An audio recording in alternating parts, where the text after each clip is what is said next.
A serious stock slide on Wall Street, why traders say don't panic. In today's cover story, the Flour Corporation helping the little guy grow. Plus, airline stocks hit the skids as Ebola fears take flight. And fans gone wild as a #1 bestseller moves to the big screen. First Business starts now. You're watching First Business. Financial news, analysis, and today's investment ideas. Good morning, I'm Angela Miles. It's Thursday, October 2nd. In today's First Look, recover or relapse? That's the question of the session. After the Dow took a 238-point nosedive yesterday, the Nasdaq plummeted 71 points, and it was a 26-point wipeout on the S&P 500. Gold edged up $3, oil dipped 28 cents. Investors took shelter in treasuries, pushing prices up and yields down for the biggest one-day drop in almost 9 months. On the upside, fewer profit warnings are coming in from corporate America. As companies prepare to reveal earnings next week, Alcoa kicks it off on Wednesday. And a new title for Bank of America CEO Brian Moynihan. He was elected chairman. It takes effect immediately. Here to talk more about the big sell-off on Wall Street, trader Todd Horwitz of Average Joe Options. Good morning. Good morning, Angie. What's up? You have been a big shorter of this market. Yesterday, we had that Dow dive. What key levels are you watching? I think you had to look at 1940 as our level here. You know, and when you're looking at a 1,900-point index, you know, 10 points one way or the other is not a big deal. You have some leeway. 1940 is the key level. We can hold the 1940 in the S&P. Look for 1,900 as the next stop down. And on the upside, I would look to be a seller again at 1,960. Let's keep it going. I'm hearing the Russell is also in correction territory. The Russell, believe it or not, this is the third time this year it's in over a 10% correction. And if the Russell cannot hold here, I think it's going substantially lower, like another 10 or 12%. It's really been the key catalyst. And the Russell's the index that brought us up into the rally. And I think the Russell has the idea to bring us down into the sell-off. And that's what I think will really cause the real fear in the correction. What do you expect in market action today, Todd? We have the ECB news coming out as well as jobs at the end of the week. You know, I think that the ECB is going to probably finally do some QE. I would expect to see a slight bounce today. You know, look, we're not going straight down no matter if I'm right and we're going to be in full correction. We're still not going straight down. I would certainly expect to see a rally, which I said, if we get to 1960, I'd be a seller. I think tomorrow's jobs number will be probably up to par or not, but it really doesn't matter. It really matters about what the Fed is going to do and, of course, what Draghi does bases the quantitative easing program. Well, thank you for your insights today, Todd. Thank you. Have a good trading day. Thank you. Welcome back to Chuck Coppola, who's standing by with a report on General Motors. And Chuck, GM shares rallied yesterday as most of the market was tumbling. Angie, GM may stand for generous margins if company CEO Mary Barra is on the mark with her latest forecast for investors. Barra upwardly revised her financial goals for GM, predicting the company's operating margin for North America will reach 10% by 2016, and that its European business will return to profit within 2 years. Barra also projects global earning margins of 9 to 10% soon after 2020. The automaker plans to expand manufacturing in China, opening 5 new plants there by 2018. There are also intentions to build more GM vehicles on fewer platforms and with 20% fewer parts. GM wants to streamline its platforms. It wants to reduce its platforms from 14 or 15 by 2015 all the way down to 10 or 11 or 12 by 2020. That basically it gets just about all of its sales volume off of. And that's really important to save costs on the back end. GM plans to introduce 60 different models in China, including 9 new SUVs by 2018. The automaker says it'll also adopt a new welding technology and a mix of steel and aluminum for lighter vehicles. GM shares rallied nearly 2% Wednesday. Discounts drove sales of pickup trucks in September. Chevrolet was offering up to $8,500 off the price of a new Silverado with a trade-in. Chrysler had a 0% interest deal. Here's how sales stacked up for September. GM car and truck sales surged 19% compared to last year. Chrysler's also spiked 19%. Ford, however, had a 2.7% decline after deciding to pull back on sales of its 2014 F-150 pickup to make way for the 2015 aluminum F-150. The demand is there. It seems like the The industry has all the right components with depressed gas prices. It also has the availability of credit and cheap credit at that. So it's really doing a fantastic job of having all the right factors to keep customer interest high and keep sales very, very strong. That was Jeremy Acevedo of Edmunds.com. He adds that discounts will keep sales high through the rest of the year. Among foreign automakers, Toyota sales ran up 6%, Volkswagen slid 5%, while Nissan scored a 13% gain.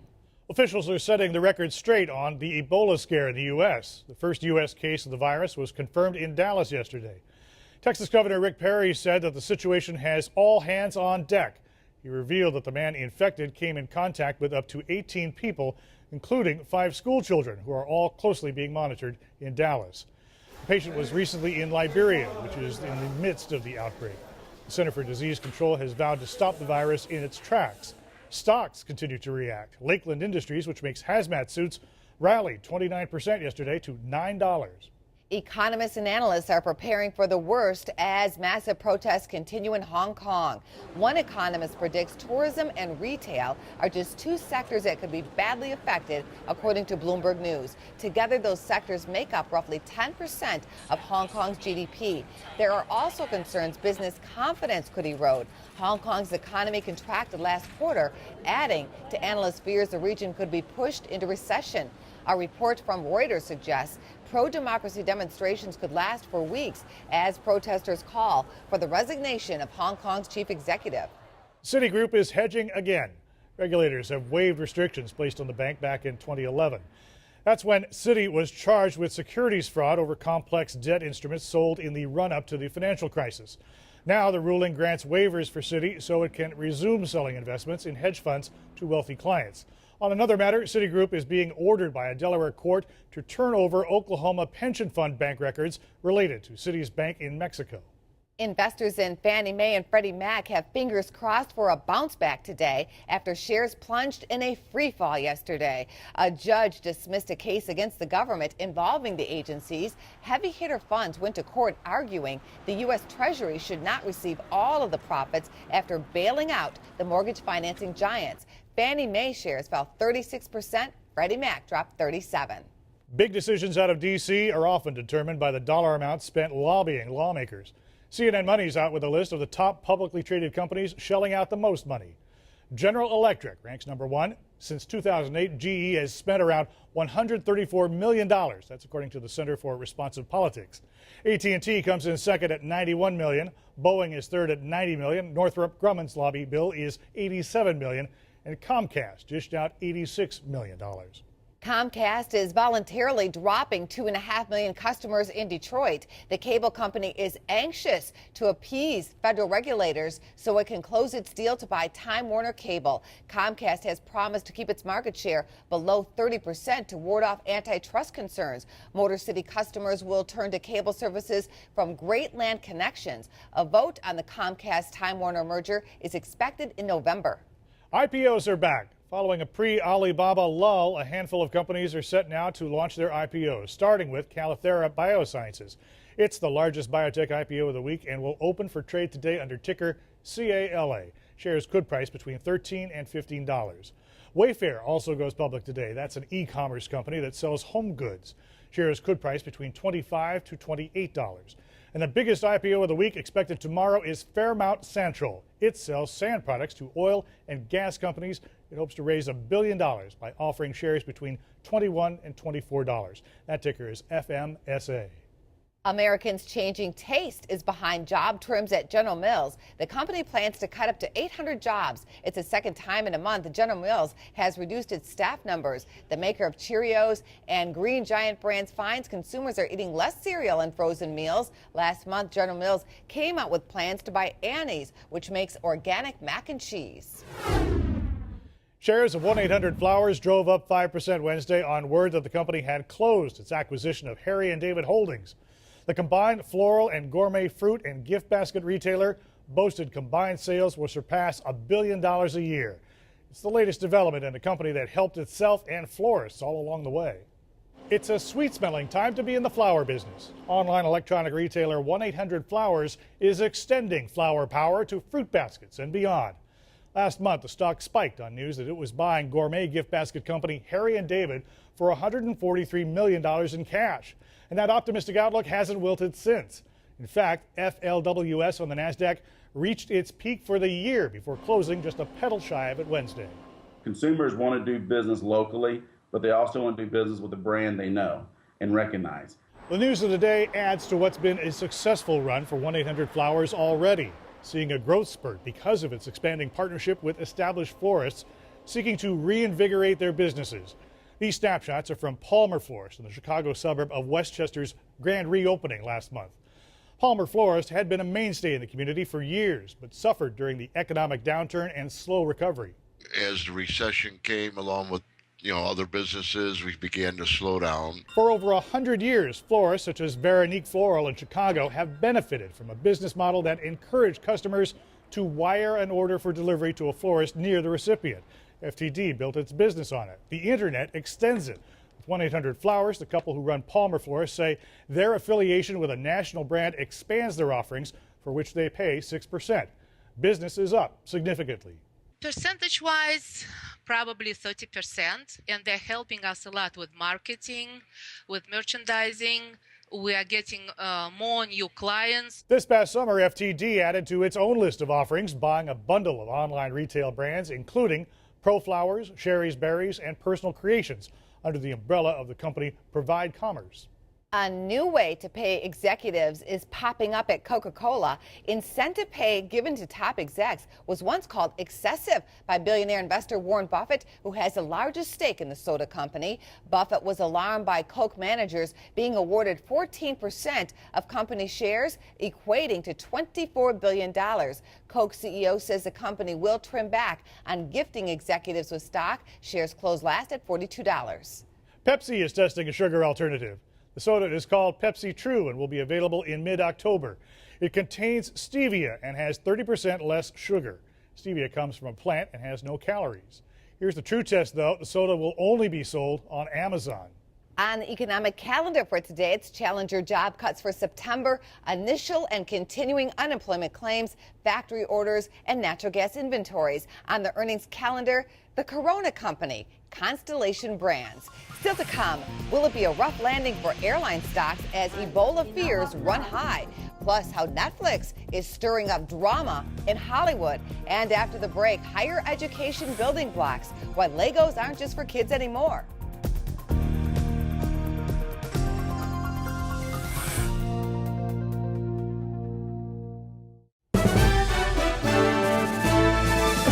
A shortage of Legos could block small independent retailers from getting a fresh supply of the toys until after Christmas. Legos are in hot demand in the wake of the blockbuster hit, The Lego Movie. One store owner tells reporters small-size retailers are blocked from getting more Legos into stores. Reports do say, however, big box stores are all set. Bill Muller is here to explain how Legos are coming into play for architects. Bill. Now, you've certainly seen those intricate Lego displays. You know, those I could never build that kind of creations. Well, they're actually designed by people who, in some cases, are architects. There's a book out about the whole process, Lego Architecture, the Visual Guide. Adam Reed Tucker, he's an architect and now Lego Master Builder, member of the Lego creative team and one of the people who put out that the book. Adam, you know, from paging through this book, I really get the sense that this isn't just about building blocks and that Legos aren't just toys. Yeah, I used them for model making and concept designs, absolutely. It was a very useful tool and aid when I was going through school. It didn't require cutting or gluing, so if I needed to change something or I made a mistake, I could just unsnap it and put it back together quickly. So it was a great tool. So kids who are putting these together, teenagers, adults, that sort of captures the essence of a building for them, too. You don't have to be a sophisticated architectural specialist to appreciate that. The whole point is that, you know, you take these to be inspired, and then you can take other bricks in your collection or other sets and take those parts and maybe create your house that you live in or your apartment building or the office building that you work at. I have a new appreciation for Legos. Adam, thank you so much. Thank you as well. Coming up, is Whole Foods showing healthy signs with its chart pattern? Plus, what our critic is calling one of the best films of the year. Don't miss it. We'll be right back.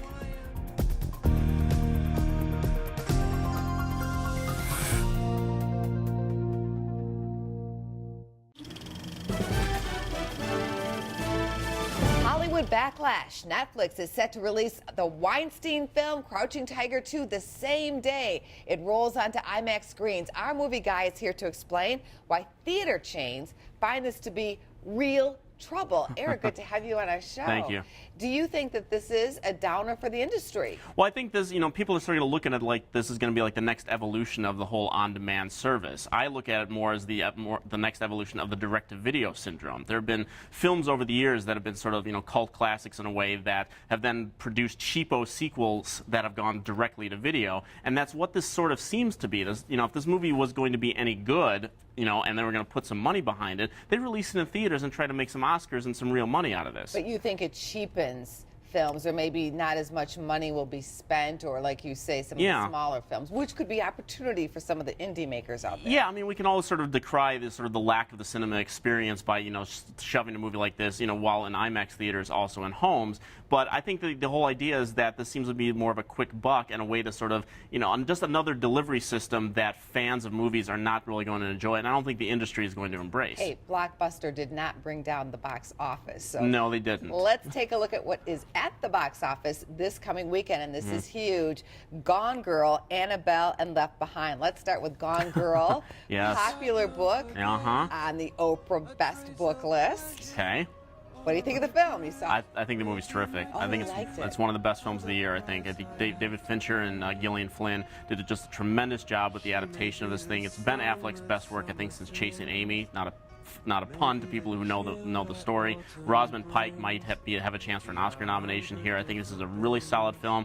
People who are not fans of the controversial ending, they're going to get that again, but look deeper because I think there's really something to this movie. And then Annabelle and Left Behind. Yeah, Annabelle is a prequel to the prologue of The Conjuring from last year, the big horror film, so they're sort of making a quick buck. It's a really stupid movie. And Left Behind, even dumber. There's a remake of the Kirk Cameron films based on the very popular evangelical book. This is one of the dumbest films of the year, and it's good for a laugh, but I'm not going to recommend people go see it because then we're going to end up getting sequels. Nicolas Cage does not save the day in that film. All right, let's take a look at what happened at the box office last weekend, because The Equalizer came in at #1 with $34 million, so Denzel Washington bringing it to the box office. The Maze Runner, The Box Trolls, This Is Where I Leave You, and Dolphin Tale 2 all making the top 5. Yeah, and Denzel has been, he's been putting out $20 million openings for many years, and this is a good number for Sony. We're going to see how much of a hit it's going to take with Gone Girl this weekend. I think it's going to take a big hit,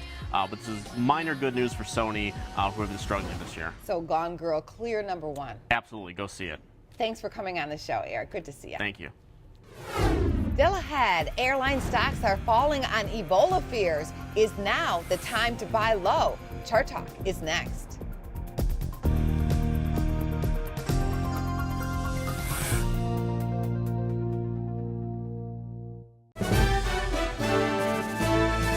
Well, there's turbulence in the airline sector over the Ebola crisis. Joining me now is Joe Keenahan at TD Ameritrade. Good morning to you, Joe. Good morning, Angie. How are you? Yesterday, we saw a number of these airline stocks falling. Let's take a look at Delta. This has been a strong stock up until now. What do you think?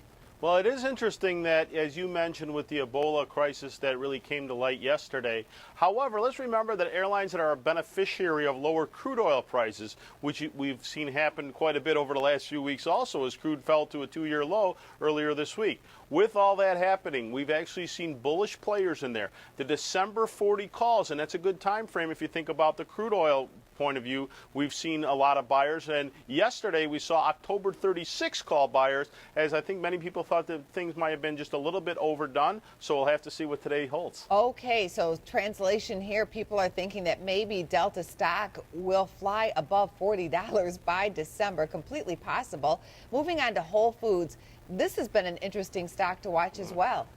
It has been, and this is a stock that hit its lows here in July 17th, and it's just been kind of bouncing around ever since. So it's just off these 52-week lows that we saw late in July, a little bit over $1 above that. With that being said, we've seen bullish activity in there also. And what's more interesting to me about this is a shorter term. This is somebody who's playing for a 2.5-week move, basically buying the October 40 calls. So they are going to need to see about an 8.5% move in a very short amount of time in order to be in the money on those. Joe, what do you think is behind that options play in Whole Foods? Well, Whole Foods has been beaten up. If you look at their chart over the year, this is a stock that, almost got cut in half. There's been a lot of rumors circulating about them, etc. So I think it's a remains to be seen type thing. It could just be from a technical bounce, Angie. Thank you. All right. Thank you. Have a great day. That's it for today. Coming up Friday, Traders Unplugged, as the guys come to grips over why hedge funds are making money hand over fist. From all of us at First Business, make it a great Thursday.